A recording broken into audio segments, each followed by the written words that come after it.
আসসালামু আলাইকুম বন্ধুরা, তোমরা সবাই কেমন আছেন? তো আশা করুন ভালো আছেন। তো দেখো বন্ধুরা, আজকে আমার আনছি রুই মাছ। তো রুই মাছ আন দিয়ে আমি তোমাকে দেখা, তুমি এটা লবণ হলুদ দিয়ে নিলুম।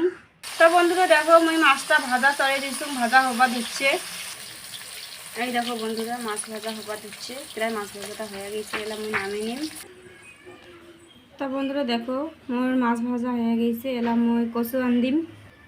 এই দেখো বন্ধুরা, আমার কচুর বই এনেছে, কচুর বই আনদিম মাছ দিয়ে এখানে এখানে পেঁয়াজ রসুন আদা শুকনো মরিচ বাটি নিছুম। তো বন্ধুরা দেখো, আমার মরিচ পেঁয়াজটা কষা হয়ে গেছে, এলাম ওই যে না কচুতে দিয়ে দেখো আমি কচুটা কাটি নিছুম, নিয়ে ধুয়ে নিছুম, এলাম ওই। তা বন্ধুরা দেখো, আমার কচুটা লবণ দিয়ে নিম, তারপরে আমার পরিমাণ মতো আমি হলুদ দিয়ে নিম। তা বন্ধুরা দেখো, লবণ হলুদ দেওয়ার পর মই এটা ভালো করে এনে কষান করে নিম। তা আমার কষান করা হয়েছে, আমি পানি দিয়ে নিলাম। তো বন্ধুরা দেখো, আমার কচুর রান্না প্রায় হয়ে গেছে, এলে ভালো তাও না কষান করে নেবেন আর কি, তোমার যেমন করে কষান করে খান এমন করে কষান করে নেবেন। তো আমার কচু গেলাম ভালো মতো সিজে নাই, সিজিনো ভালো মতো করে সিদ্ধ হোক, তারপরে আমি পানি দিছুম ঢাকা দেন।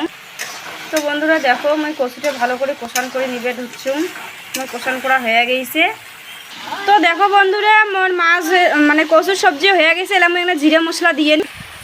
তো আমি কচুগুলো একটা একটা করে আমার মশলা দিয়ে নিম। তো বন্ধুরা, মোর কচু দিয়ে মাছের সবজি হয়ে গেছে, দেখো দেখতে খুব সুন্দর হয়েছে। ভিডিওখান ধৈর্য সহকারে দেখার জন্যে তোমাকে সবাইকে অনেক অনেক ধন্যবাদ। তা দেখো বন্ধুরা, মোর কচু দিয়ে মাছ ভাজা ভাজা বলতে কচু দিয়ে মাছ হয়ে গেছে। তুমি নামিয়ে নিচ্ছুম, নামিয়ে নিয়ে তোমাকে দেখাবার দিচ্ছুম, দেখো কেমন হয়েছে।